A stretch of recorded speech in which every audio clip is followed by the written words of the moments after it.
Hello and welcome to History Hack. Merrin here. I am relinquishing my vice-like grip on the vituperative intrigue that surrounds the violence of the Second World War today and going back in time, no DeLorean required, to the Middle Ages, a time when men were men, women were women, and children were useful for catching rabbits, or so I thought. And with me today is Kate. Say hello, Kate. Hello, everyone. Hello. And your exuberance and excitement today, as today's subject, is about to become apparent, isn't it? Say, yes. Tell, do, exude. Tell us who's about to come through the door of definitive dialogue and the portal of the past. Come on, who is it? So we're joined today by Dr. Catherine Hanley, a medieval historian and author. She gained a PhD focused on warfare during the 12th and 13th centuries from the University of Sheffield, and is now an honorary senior research fellow at the University of Exeter. Welcome, Cath. Hello, that all makes me sound quite a lot more impressive than I actually am. Thank you. So, Cath, your Twitter profile describes you as a grammar pedant, so I think you and Merrin will get on famously. Fortunately, we don't need to worry about commas and apostrophes while we're recording a podcast, but you know. What do you mean? What do you mean? You're not speaking with semicolons? What do you like, woman? What do you like? So, Cath, who are we going to talk about today? We are going to talk about the mighty Empress Matilda. Ooh, nothing to do with Roald Dahl. Not Roald Dahl's Matilda. Who was Matilda, and why don't we hear more about her then? Okay, right. Matilda was the daughter of King Henry I. Okay, why do we always describe medieval women as the daughter of or the wife of? We might come on to that later. So this means she was the granddaughter of William the Conqueror. So that's always a good way, you know, everyone's heard of William the Conqueror. That's a good way to place her in history. Now, she actually had an exceptionally royal pedigree. All four of her grandparents were from separate royal dynasties. So William the Conqueror, obviously the founder of the Anglo-Norman dynasty. William the Conqueror's queen, who was also called Matilda. Incidentally, we're going to say who was also called Matilda probably quite a lot today, so get used to it. Yes, she was descended from the kings of France. And on Matilda's mother's side, her grandfather was the King of Scotland, descended from the Celtic Scots line of kings, and her mother was one of the few her grandmother was one of the few surviving representatives of the old Anglo-Saxon English monarchy. So Matilda could hardly have been more royal if she tried, and yet she's not a figure. You know, everyone's heard of William the Conqueror. How many people have heard of Matilda? And I think the reason for that, and this is something we'll discuss in a bit, is that she was never crowned the Queen of England.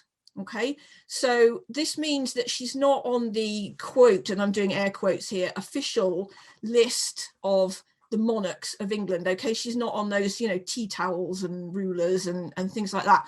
If that horrible history song had gone William, Henry, Matilda, we might have had. We might know more about her, but I'm afraid we don't. And I'm on a quest to remedy this. Okay, we can do t-shirts. That's okay. I can see t-shirts coming along. Don't worry. Definitely. So Matilda didn't have an easy childhood, did she? Even by 12th century standards. So what happened to her? Oh yeah. Now, as we probably know, royal girls, princesses, were often used to form strategic marriage alliances. Okay, they didn't have any choice in who they were going to marry. Their father decided who they were going to marry based on his own political needs. Now, often this happened to girls when they were rather younger than we would like to see them getting married now. And in Matilda's case, this was quite extreme. She was actually only 2 weeks past her 8th birthday when she was shipped off to Germany for a betrothal to the Emperor Henry. That's what we would call the Holy Roman Empire these days, it was just called the Empire at the time. And so that's a giant sort of land that covers what is now Germany and the Low Countries and the northern part of Italy. And he was in his 20s. He was about 15 years older than her. And yeah, 2 weeks past her 8th birthday. So I think if she was at school in England now, she'd be in year 3 at primary school. So she went to Germany, where almost the first thing that happened was that he dismissed all the attendants that she'd brought with her from England, and sent them away because he wanted her to become as German as possible. So there she is, 8 years old in Germany, doesn't speak the language, betrothed to this rather forbidding and very powerful man. So, you know, if that doesn't teach you self-reliance, I don't know what does. Now, they didn't actually, sorry, Carol. No, I was just going to, when we say betrothal at 8, we're not talking about consummating betrothed status. We're talking about Regency sort of protected. Here's the female to whom it will become betrothed eventually. Yeah, so betrothed it's a bit more than what we would now call engaged. It's a bit more formal, but it's not actually married. Betrothals could be broken off. But it was serious enough. I mean, so this marked the start of the official alliance between Emperor Henry and King Henry. All the men in this are called Henry and William, by the way, as long as all the women be called Matilda. It makes it so complicated to follow, doesn't it? I know. It's just... the thing with Matilda and Maud, the name, that I think you've mentioned that in some of your writing, haven't you? The fact that people call her Maud. Yeah, and I'm actually very against that. It's a shortening, it's a diminutive, and it doesn't happen to men. There are more people. If I go through like the index in my book that I've written about Matilda, there are more people called William in that than there are called Matilda. And people say, oh, but she's called Maud, you know, to differentiate her from all the other people called Matilda. Has anyone ever suggested calling William the Conqueror Bill? No. To differentiate him from all the other people called William? I don't think so. So yeah, I tend to call her Matilda rather than Maud. I don't know her well enough to call her Maud. You know, I think I'd probably get a bit of a slap for trying to be too chummy. So yeah, she's betrothed at the age of 8. Now, this betrothal is a serious enough arrangement that she's actually crowned Queen of Germany when she gets there, when she's 8 years old, after this betrothal ceremony, so she can call herself a queen, you know, for the rest of her life. Now, as you were just saying, this doesn't mean actually married, and so after the betrothal, she was put obviously to continue her education. She had to learn German, she had to learn Latin, she had to learn about the politics of the empire, because the emperor was very, very clear that he didn't just want a wife who was going to bear him children and not do anything else. He wanted a helpmeet, you know, who would know what he was doing. But having said that, she was still only just shy of her 12th birthday when they actually got married, which is just hideous. And it is probable that they did begin what I will coyly call cohabiting at that time, because he had no children and he had no brothers, and he really, really needed an heir for the empire. And by the time she was 12, he was kind of heading for 30, and the situation was getting quite desperate. And this is just so hideous, I don't even like to think about it, but we have to recognise that this happened. Yeah. It happened to a lot of girls, royal girls. People lower down the social scale didn't tend to get married till they're a bit older, but you know, this did happen to a lot of royal girls, and it's horrible, but we should recognise that it happened. So it happened. She's young. She's, as you said, quite astute, clearly, because she's able to sort of look after herself a little bit. And married in Germany. There were certainly designs, weren't there? What late teens? I'm thinking that her husband starts moving his interests further afield. Yeah, so as he was the emperor, he ruled both Germany and the northern part of Italy. Now, obviously, geographically, they're quite separate because they've got the Alps in the middle, which is not a walk in the park to cross, but he did go across. Now, when Matilda was 14, they both went to Italy. He was, I won't go into all this here because it's very complicated, but he was in dispute with the Pope. And, you know, so in the end, Matilda was crowned empress in Rome, but not by the Pope, because the Pope had run away as soon as he saw Emperor Henry coming towards Rome.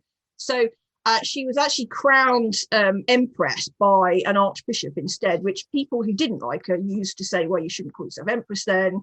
But, you know, being crowned and in Rome and as the wife of the emperor, you know, was enough for her and everyone that, you know, that was on her side to call her the empress for the rest of her life. Now, he obviously, the emperor, obviously Italy, Germany, big place to rule. He eventually had to go back to Germany, but he left Matilda in Italy to rule it for him when she was 16, which I think is quite impressive. I mean, 16-year-old girls are generally quite impressive. But yeah, ruling Italy, pretty, you know. I don't think there's many 16-year-old girls around now who could rule Italy successfully, are there? Now, what's important here, because we're going to come back to this later on, is that nobody at all made a fuss about having her a woman ruling Italy. Okay, and the reason that nobody made a fuss was because she was doing it on behalf of her husband. Okay, hold on to that thought, because we're going to come back to it later. So she's ruling. She's in person, she's there, but the populace is seeing her as ruling by proxy. Yes, because she is the representative of the emperor. Now, this went on sort of for a couple of years, but the other thing we've got to realise, of course, you know, administratively speaking, having the emperor in Germany and the empress in Italy is quite useful, but doesn't do a lot for the provision of an heir. So he summoned her back. She went back to Germany, but they never had any children. That geographical divide would make things challenging, yeah, and it would make things interesting if children did appear. There'd be some questions asked for sure. So she went back to Germany. Now, and I know this is a question you're going to ask me in a minute, so I'll move straight onto it. While this had been happening in Germany, events had been happening in England. Okay, so Henry I had many children, but nearly all of them were illegitimate because he had a lot of mistresses. He only had 2 legitimate children, Matilda and her brother, who was about 18 months younger than her, who was called William. So they're going to need serial numbers. Yeah. Now, in December 1120, William died. He was 17 and he was drowned in the wreck of the White Ship, which is quite a famous thing, and we won't sort of talk about it now. So this obviously left Henry I with a bit of a dilemma. He's only got one legitimate son and he's been placing all his hopes in him. He's already, you know, designated him as his successor, and now he hasn't. So in the immediate short term, he kind of does the obvious. He's widowed by this time. So he marries again to a woman who's much younger than him, in the hope that he will be able to father another son. But despite the fact that he's had loads of children before and that she went on to have loads of children from a second marriage, they never had a child together in all their years of marriage. So now, initially, this didn't make a lot of difference to Matilda because she's the empress, her future is in Germany, etc., etc. But then in 1125, Emperor Henry died quite unexpectedly because he was only in his 30s. We think he probably had cancer from what we can tell. So this leaves Matilda as a widow with no children, who is, what was she? About 25, I think. No, 23. And she doesn't want to retire. I mean, she's 23, for God's sake. She doesn't want to retire to a nunnery or retire quietly to her dower lands, anything like that. She's just hitting a stride now. Yeah, I mean, this gives, and of course she's got no children, so she doesn't have to act as a regent for a young son or anything like that. So this gives her the chance to head back to England and Normandy and kind of throw her hat in the ring. Is she offering Germany and Italy as part of the deal? No. What happens in the empire at this stage is that they have an election. It's interesting because it was although sometimes it worked in a hereditary manner, technically the monarchy was elective.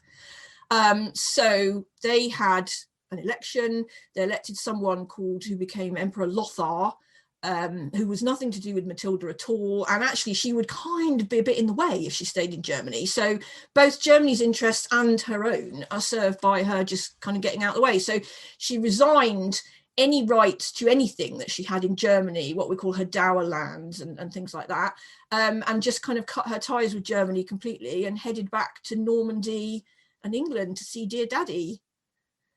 Okay. No, Kate, go.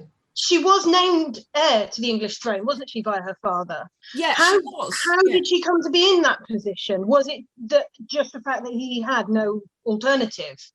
No, well, this is what's really, really interesting about it, in that there were at least 3 or 4 reasonably plausible male alternatives. Okay, so quick run through. Henry I, unusually for a king of England, has got a living older brother, but this older brother is in his captivity and has been for about 30 years. So we're not, he's not going to name his older brother as his heir. This older brother, who was called Robert Curthose, had a son who was called William Clito. Now, he's about the same age as Matilda, and he is the person that most people assume that Henry is going to name as heir, because he's the eldest son of William the Conqueror. So is that Robert of Gloucester? No, that's not Robert of Gloucester. I'll come to him in a minute. There aren't too many. There's only 2 Roberts in this story, and you managed to get both mixed up already. So William Clito is the eldest son of William the Conqueror. But of course, Henry I is absolutely against naming him as his heir, because the thing is, if he named him as his heir because he's the eldest son of William the Conqueror, everyone would go, well, hang on, why isn't he the king already instead of you? And this is not a can of worms that Henry wants to open. So his other choices are, as I mentioned earlier, he's got a large illegitimate family, the eldest of whom is Robert, the Earl of Gloucester, who has been his father's reliable, kind of lieutenant, right-hand man for many years. And a lot of people thought this was quite plausible, because, it's not all that long since somebody who was illegitimate became the King of England. But the church, without wishing to get into too many details, the church has by this time got a lot more control of, making marriage formalized, and that legitimacy is very important. So naming your illegitimate son as heir, not impossible, but Henry would sort of get into a bit of a discussion with the church about it, which he probably doesn't want. And then the other options are, he's got a couple of nephews called Theobald and Stephen. And so they are the sons of Henry I's sister, who is called Adela. Theobald is the Count of Blois in France, and his younger brother Stephen has been well rewarded by Henry, because he's basically been, sucking up to him. Hello, Uncle Henry.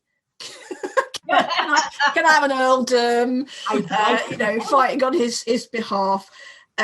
So there are all of these male possibilities, but Henry I doesn't choose any of them. He chooses his daughter Matilda. That's quite unconventional, isn't it? It's very unconventional. Yeah. Now, in some respects, Henry's motive is a little bit conventional, because what he's desperate to see is his own bloodline continuing on the throne. Okay, so that's quite conventional. Most kings wanted to be succeeded by a child of their own. To make this happen, he is prepared to do daughter as the heir is, pretty unconventional. And he wouldn't have done it if he didn't think that she had the personal qualities to carry through with it. He'd heard good reports of her while she was in Germany and Italy. He'd been in her company for a couple of years now since she came back. He could obviously see that, she was a capable person. So he had all of the nobles swear an oath that they would support her claim to the throne when he was dead. And she became the first, and at that, female heir to the throne. Sorry, carry on. No, go on. I'm going to come up. It comes with a catch for Matilda, and the catch is that she's got to get married again. Oh, you can imagine him poring over the letters patent, going, that way madness lies, that way the church lies. What would I have to do to Matilda to make this work?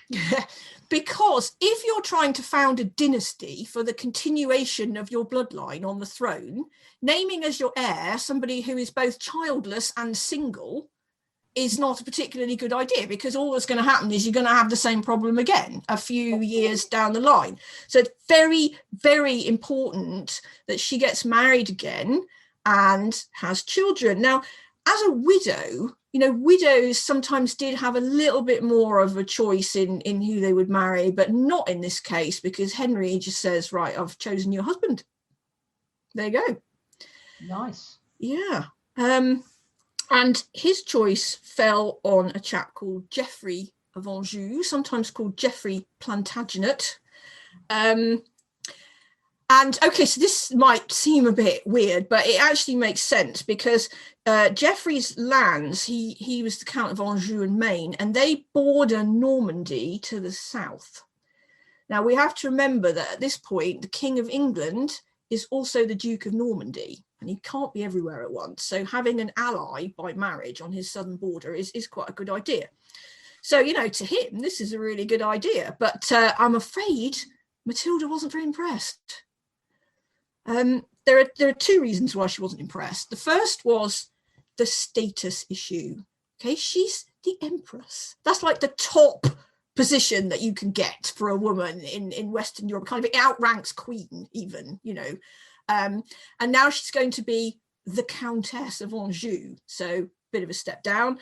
And secondly, there was a slightly odd age difference. Now, she'd already had an age difference in her first marriage, but it was the way round that was more normal, and her husband was much older than her. But at the time this marriage to Geoffrey of Anjou was arranged, she was 25 and he was 13. Ouch. Which is also very icky, and she didn't like it, and she told Henry that she didn't like it, and she told everyone who would listen that she didn't like it, and she basically got told to sit down and shut up. She got letters from churchmen telling her that she should obey her father and blah, blah, blah, blah.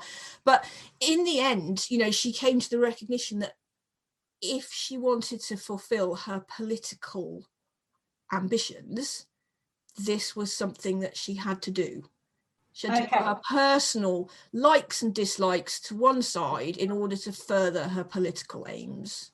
Because she's not daft, is she? I mean, she can look at the same linear tree. She understands what's going to happen. And when it comes to it, on both sides of the channel, everybody's looking at the family tree, and they're also looking at the map and potential threat. And they're all coming to the same conclusions, which is that if we want to protect ourselves and our own interests, this is what's got to happen.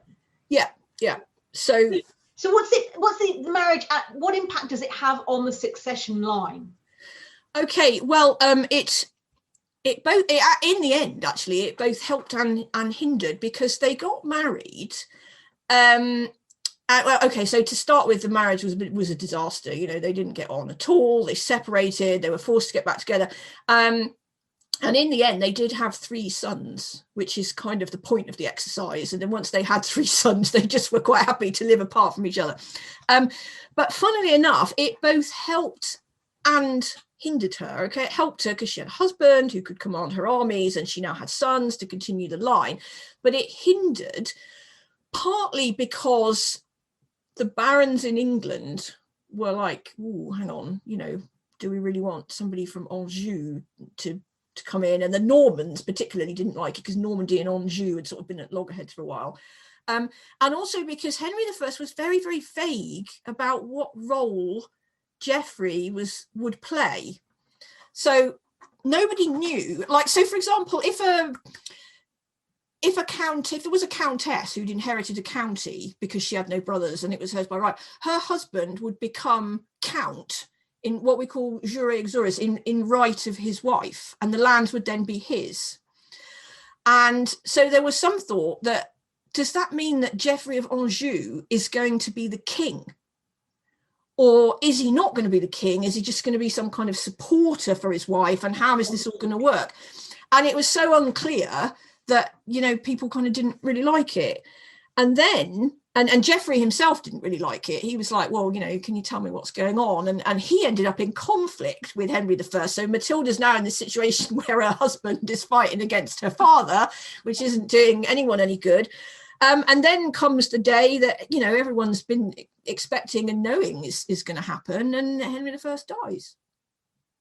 Oh dear. Yeah. So I'm going to, I know Kate's dying to get into the next question, but there's a really practical query I've got, which is when both sides of the channel are thinking about what's going to happen, they can't pick up the phone and talk about it. Does this happen through protracted men on horseback with little satchels going backwards and forwards across the channel to talk about it? Yes, it does. And actually the time lapses and the different travel times between different places are actually very, very important in what happens next, because when Henry I dies, he's in a place called Lyon-la-Forêt, which is in Normandy. Okay, so picture a map in your mind here. He's in Normandy. Matilda is, we don't know exactly where she was, but she's right down somewhere in Maine or Anjou. She might have been in Le Mans, or she might have been in Angers, but in any case, she's a good 200 miles away from where this happens. Okay, and other people are much closer. Robert of Gloucester, Henry's illegitimate son, is with him, as is Theobald of Blois, his nephew. And Theobald's brother Stephen of Blois is not that far away, because he is by now the Count of Boulogne. And Boulogne is the place that has the shortest sea crossing to England. So yes, Matilda does not even hear that her father is dead until, well, we don't know exactly, but if you look at how far away she was and what the time of year was, December, which doesn't help, probably it took at least a fortnight for her to even find out that her father was dead. And then it would have taken her another fortnight, more than that, to get up there. Because the problem is she's actually pregnant. She's pregnant with her third child at this time. And, this is a serious health question in the 12th century. Women routinely died when they were pregnant or in labour, or if they had an accident and went into labour early. And travelling isn't easy. It's not like she'd go on a nice little smooth high-speed train or anything, So she can't move. And while she can't move, somebody else does. We know that. Yeah, Stephen. So Stephen seizes the throne. So what does Matilda do about it? Well, to start with, she actually can't do very much. Okay, so for the first sort of 6 months, she's hanging around being pregnant and presumably not terribly impressed with it. But she then safely gives birth to a third son. But by the time this has all happened, Stephen's been king for 6-7 months. And despite all their oaths to her, the nobles of England and Normandy have basically rolled over and accepted this. The only person who stood up for Matilda's claims was her uncle, who was David. He was the King of Scotland. And he sort of he invaded England from the north in her support, but then nothing happened because nobody else took up his cause. So he sort of went back again. So Matilda is stuck, both physically and politically, right on the edges. She's right sort of in the south of Normandy, and meanwhile Stephen is consolidating and everyone's going, yeah, perhaps this wasn't so bad, and it looks like she's going to be written out. She never gave up. It might have been quite easy to give up and go, well, Countess of Anjou is a fair consolation prize. She didn't. She kept proclaiming her rights, but she couldn't do anything practical until she got a stroke of luck. And the stroke of luck was that her half-brother, Robert, the Earl of Gloucester, fell out with Stephen and defected to Matilda and said, my sister actually should be on this throne and not you. And through all of his very considerable riches and resources and lands and men and troops and everything to her service. So she was able to take advantage of this straight away. The lands that he controlled gave her a safe path from where she was all the way up to the Norman coast. And she got on a ship and she sailed for England in 1139. Because that's really interesting, because when you describe her lands providing safe passage, the transfer of Robert's interest doesn't actually spark like a civil war, does it? Or a national dispute in what we think of today as being France. It's more laid back than that. It's not like everybody going, right, to arms, off we go, we've got to work this through. So she actually travels then, doesn't she? Yes, so she leaves her husband Geoffrey and all three of her sons, who are about 6 and 2 and newborn. No, 6 and 4 and newborn at this time, and she sails for England. She leaves them in Normandy, and she lands not because Stephen obviously has been kind of expecting that this is going to happen since he knew that Robert had defected, because Robert went to the trouble of officially writing to him to say, I'm withdrawing my support from you, because he was that kind of guy. He wasn't going to sneak off, he was going to go ha. So Stephen is watching all the obvious places, Dover and so on, and Matilda lands at Arundel on the Sussex coast. Sneaky. Yeah. Now this is important because the person who owns Arundel Castle is Matilda's former stepmother.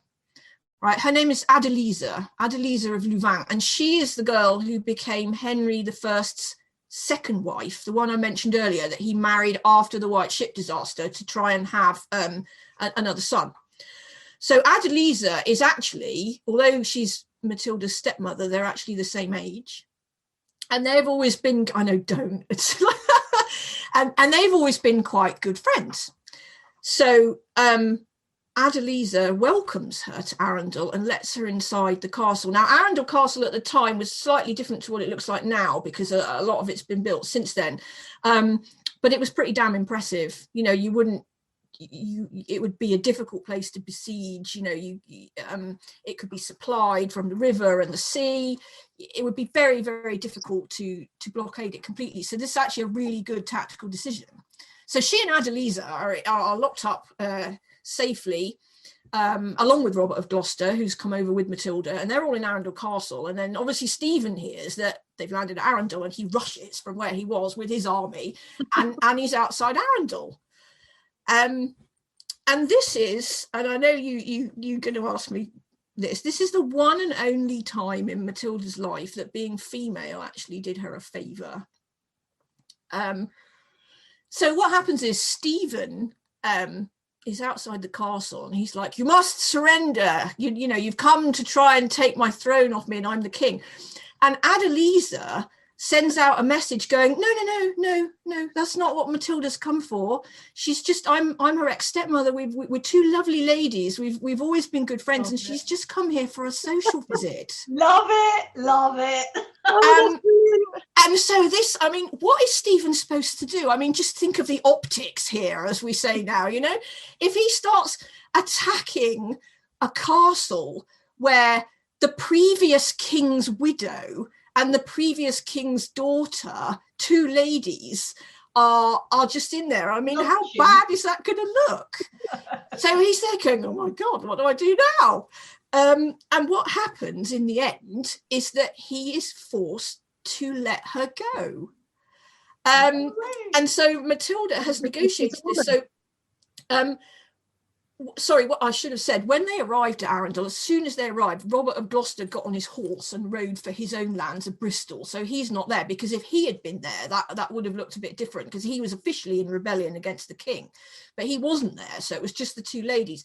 So what Stephen has to do is to let Matilda out of the castle in peace and give her a safe conduct to travel all the way to Robert's castle at Bristol. So right across the south of England, and to escort her, to make sure she doesn't take any diversions, the escort is going to be another brother of Stephen's. Now he's called Henry, unsurprisingly, and he is the Bishop of Winchester. So he's never a claimant to the throne because he's a churchman, but he's a very, very clever man, and he plays a big part in this. So unfortunately, we have no idea at all what Henry and Matilda spoke about on the days it would have taken them to get from Arundel to Bristol. But Matilda ends up in Bristol safely inside of Brother Robert's castle, and there's nothing Stephen can do about it.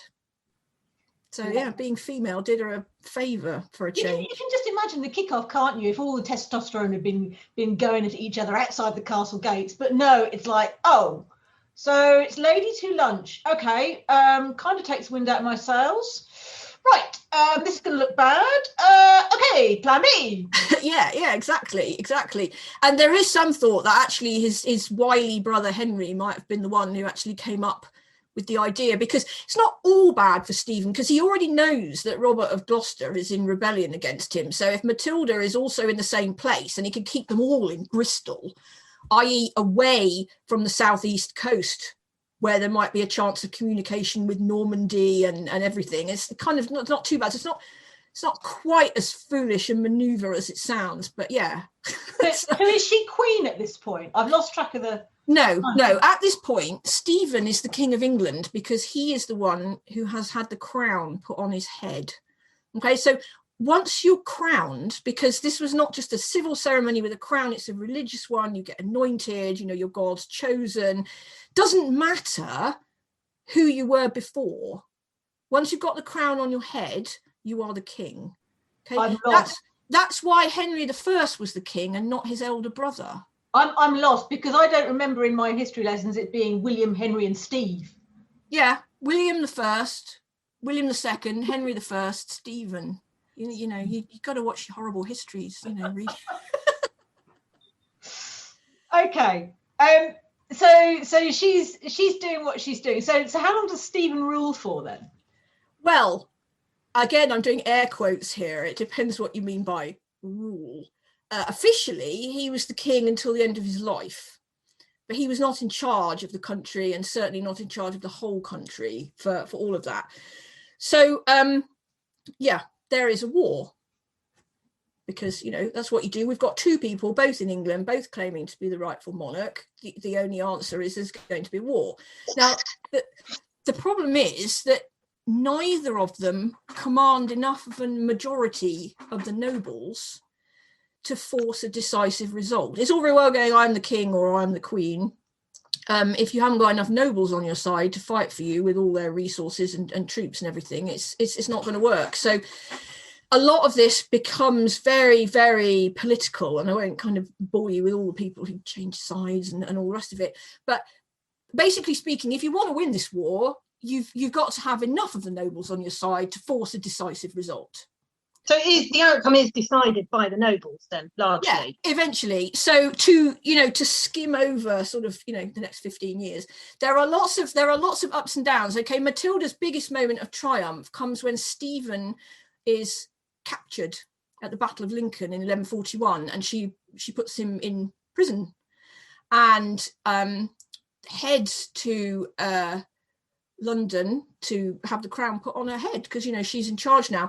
But she was driven out of Westminster and London by an army led by, careful now, Queen Matilda, who is Stephen's wife, who is also called Matilda, as I said, we say a lot. And then there's all sorts of other engagements and all the rest of it, and she never ends up getting the crown put on her head.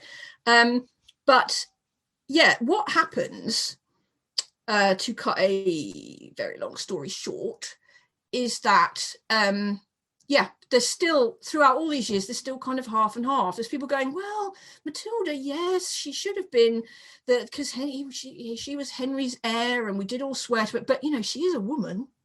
And on the other hand, there are people going, well, Stephen didn't really have a claim to the throne, but he's the king now. So, and the other issue, and this does get quite complicated, is that a lot of the people who supported Matilda only did so because they didn't like Stephen.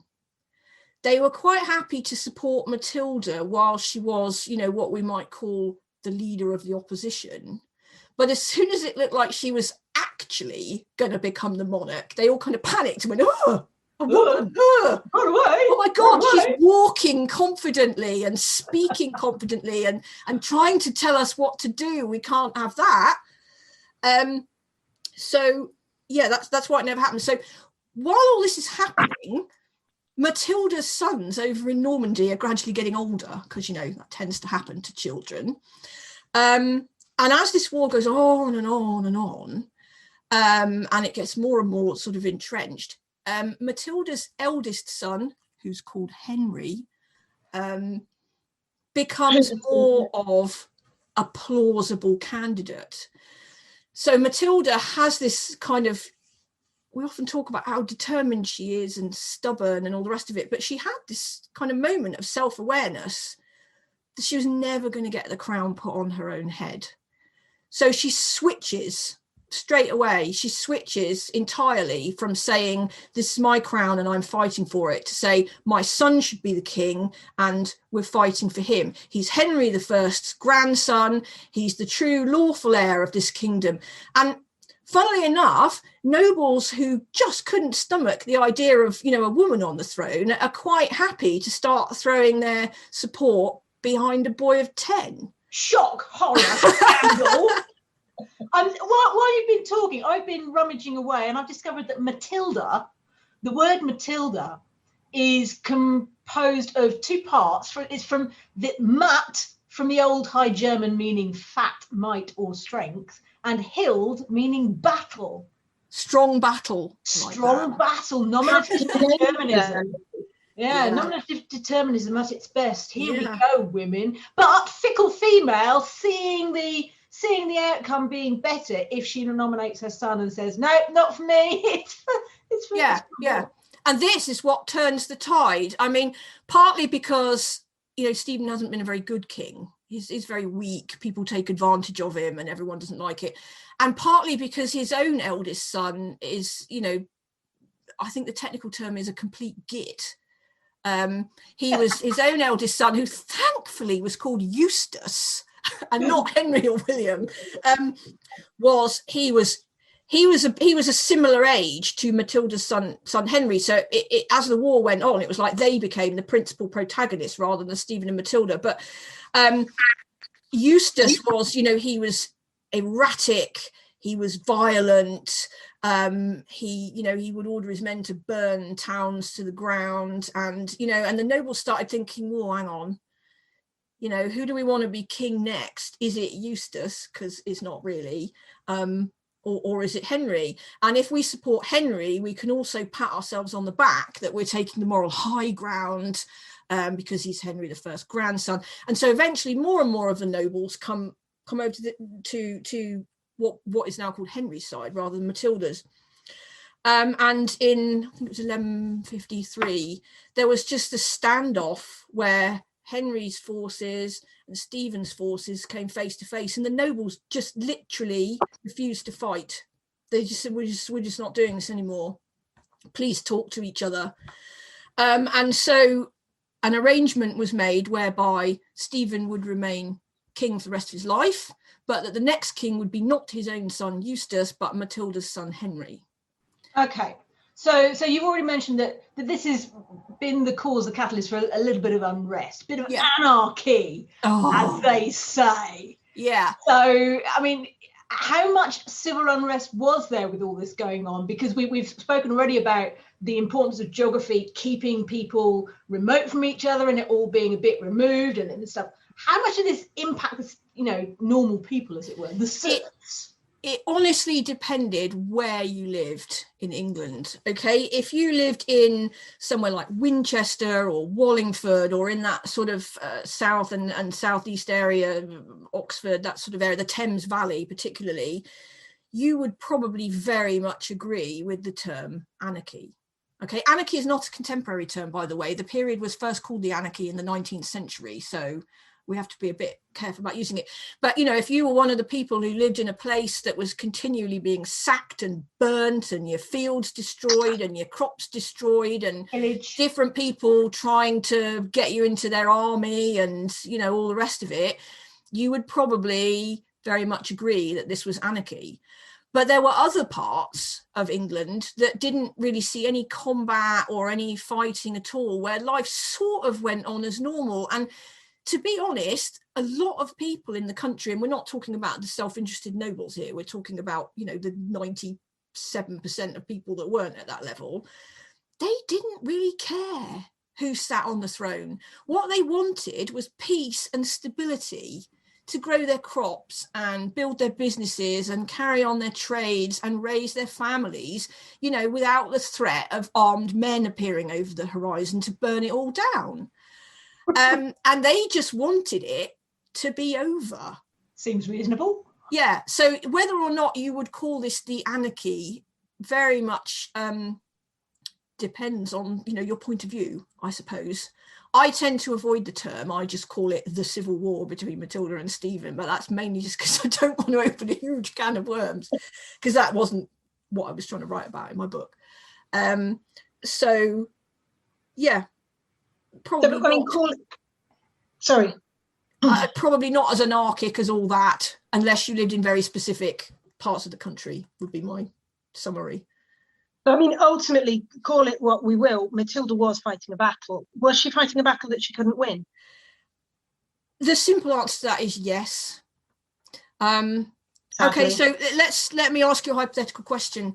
If Henry I had designated as his heir a person who was intelligent, multilingual, a grown adult with years of political and governmental experience, who also happened to be his eldest son, do you think any of this would have happened? No, 100% not. No way at all. Exactly. So there was literally kind of nothing that Matilda could do.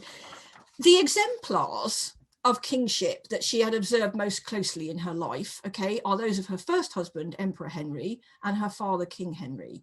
They were both renowned for being tough, authoritarian, disciplinarian monarchs. Okay, Henry I meted out some really hideous punishments to people who defied him or committed crimes, but the upshot was that he was a popular king because the kingdom was safe, because everyone was so terrified of him that they didn't dare to make trouble.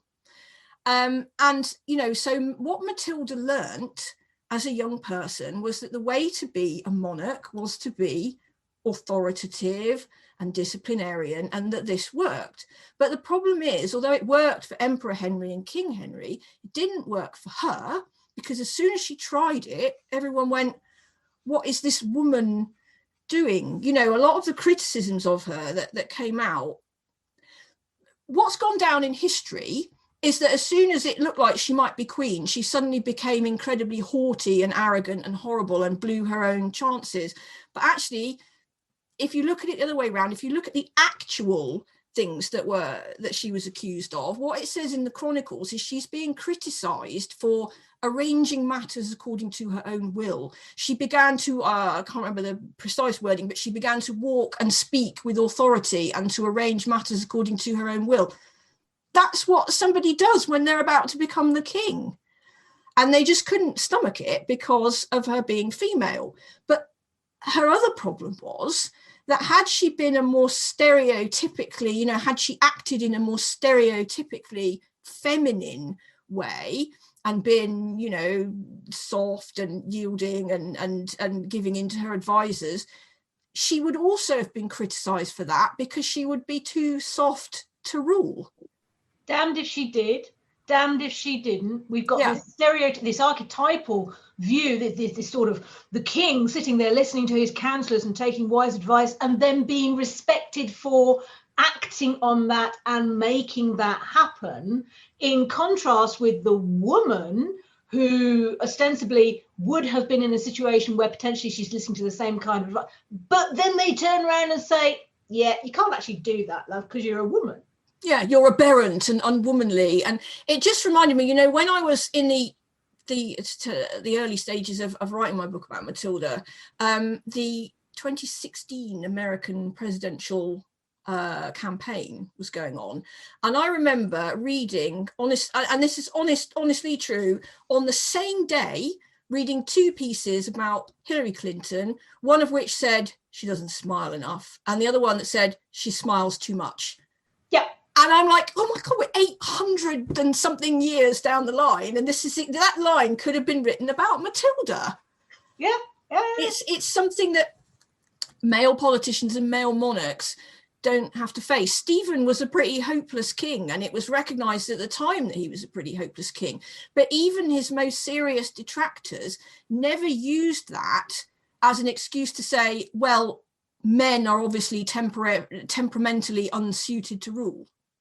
Okay, so bearing in mind what she did manage to achieve and the fact she started at 8 years old and she was learning all the time what the extent of her air quotes, power was, what she could accomplish. What could she have done differently, perhaps, to circumvent some of that natural sexism at the time? Yeah, I mean, it's obviously difficult from a modern point of view, but I mean, there are a sort of few individual little tactical decisions that she could have made. But the main one was, I think, that she could have realized a bit earlier that the rules for her were different. She could have realized a bit earlier that this was all rigged against her in a way that it wasn't rigged against Stephen, and reacted accordingly. And the main way in which she could probably have done that would be to declare right from the start that she was fighting for her son's rights and not her own. Okay, so women were routinely expected to act in authoritative ways, like she had done in Italy. Just to go back to what we were saying at the beginning, nobody batted an eyelid when she was ruling Italy, because she was doing it on behalf of her husband.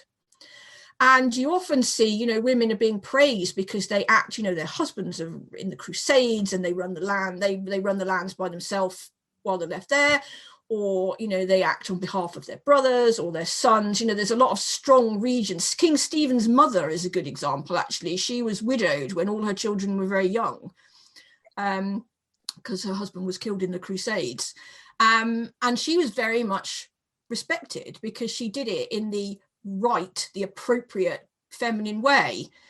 She was a tough woman.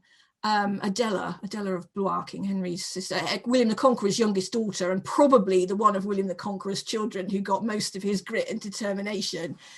But she did it in this very correct way. She was tough on behalf of her husband, and then she was tough on behalf of her son. What threw everyone into confusion about Matilda was that she was trying to claim the throne for herself. But from a modern point of view, and one shouldn't take a modern point of view, but seriously, why should she? It was her crown. She was the one who'd been named as the heir. Why should she suddenly, when her father dies, say, well, I'm fighting on behalf of my son, who is at this point only 2, which, that did put the mockers on it, really, though, didn't it? Yeah, she could have done that earlier, and it did take her a long time to realise that was the best way forward, but she did in the end. She'd kept on and on and on. This is my crown, this is my crown. Most of England would have just been in ruins and ashes. So why didn't her father name her son his heir? Because that would have been the natural line of succession from male to male. It would, and I think that had little Henry been older, that might have happened. I think Henry I was probably hoping that he was going to live a bit longer, because if his grandson had been, certainly 15, but even 12, by the time he died, and if then there had been proposed that he would be the king with a regency made up of Matilda, who was his mother and would fight on his behalf, and probably Robert of Gloucester as well, who would have supported, and who the barons knew, that might have succeeded a bit better. But it's just a shame for Matilda. She never got that crown on her head, but she is one of the only unsuccessful claimants to the throne of England to die in her bed in old age. So she did, what I like to think at least, is that she did kind of have the last laugh. So Stephen died, Henry became the king, and she at least lived long enough to see that happen, which was a moment of triumph. But she actually wasn't at her son's coronation, which I think is quite sad, because she realised that she was living in Normandy by this time. She kind of cleared the field for her son Henry in England and was living in Normandy, and she chose not to travel to England for it, because I think she realised that, opening old wounds and all the rest of it. So she stayed in Normandy, but ironically, she kind of ended her life the way she'd started it. She ruled Normandy. Henry was very busy in England trying to put rights all of 20 years worth of civil war, and she ruled Normandy on his behalf, and nobody made a fuss. Yeah, because she's doing it on behalf of her son. Yeah, really, she lost the battle, but she won the war, didn't she? That is exactly the best way of putting it. Yeah, she lost that battle. She was never crowned, but she lived long enough to see, you know, Stephen in the ground and her son Henry, the restoration of the rightful line rather than Stephen's children.